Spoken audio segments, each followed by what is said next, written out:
beaucoup les autres kitseuses. Mais ce qui est extrêmement important aujourd'hui, c'est que nous mettons sa National Commission là, montrer qu'il est au plus haut niveau de l'État.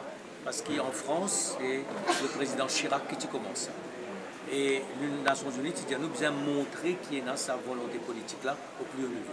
Et ça, Nero Jagannath, tu fais quand il était sa Premier ministre, il continue comme le ministre Manteau. Ce qui nous a montré, et pourquoi nous pouvons sentir maintenant, que c'est une volonté politique au plus haut niveau de l'État, un engagement d'une série de ministères, mais aussi tous les autres stakeholders. Et là, on trouve que le secteur privé aussi vous donne un coup de main, parce qu'il nous tout concerne. Et peut-être aujourd'hui, ce qui nous trouvait, moi, c'est cette synergie. Et après, nous avons aussi un roadmap. Nous connaissons maintenant dans quelle direction nous pouvons aller, quand nous pouvons aller, et quand nous avons une faiblesse, c'était. Mais ce que nous apprenons aussi aujourd'hui, comme on regarde tout, finalement, nous travaillons beaucoup la loi, qui fait une vie très sévère. Nous sommes capables de travailler beaucoup l'enforcement au niveau de la police. Nous trouvons un cas. Nous sommes capables de travailler beaucoup le CIME. Nous sommes corriger CIME. Nous sommes capables de faire CIME moins dangereux. Nous sommes des dark spots. Mais finalement, essentiellement, 9 accidents, le 10, low driver behavior. Ça veut dire qui nous comporte nous. Et il y a un gros travail pour faire là, au niveau de l'éducation, au niveau de la campagne de communication.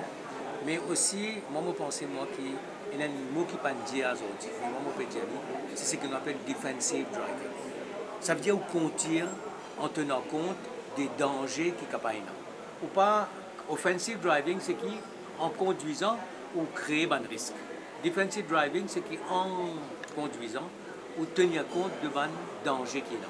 Et nous avons une culture de defensive driving, et c'est ça qui nous met l'accent. Pour que tout le monde, à la fois le piéton, se sente en sécurité, les deux roues se sentent en sécurité, et en même temps aussi, nous prenons un coup au niveau de véhicules lourds. D'autant plus qu'aujourd'hui, nous prenons un nouveau enjeu avec le métro léger, qui pour entre Rosille et Pont-Louis, il y a 6 intersections, quand le train pour une priorité. Donc nous pouvons rentrer dans une nouvelle tâche. Et je suis content aujourd'hui que la commission ait bien tenir compte de ce qu'il peut faire. Mais nous ne pouvons pas oublier une affaire, qu'il y a un conseil de sécurité qui soigne tous les mois pour qu'il y ait un groupe pour faire un monitoring, qui tout les acteurs souhaitent participer, parce que finalement, c'est un enjeu pour tout le monde concerné, et nous toujours dire qu'il y a un accident, il y a une terrible tragédie, et nous devons empêcher ça. L'inauguration est pour, bien sûr liée à ça, Independent Safety Assessor rapport. En principe, nous vous gagnons là. Mais on dit qu'il ne va pas briller aucun État. Sécurité avant tout. Tant qu'il nous gagne ça, nous va faire étape par étape. Nous pouvons faire l'île, nous pouvons faire une campagne, nous pouvons faire un coup. Aujourd'hui, là, pour la première fois, le métro passe devant Goule.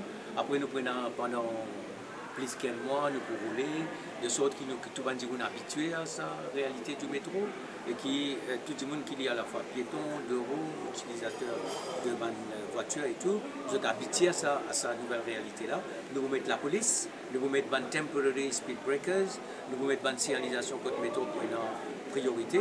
Donc nous pouvons prendre toutes les précautions pour que doucement, ils rentrent dans la culture et la vie de tous les gens de Maurice.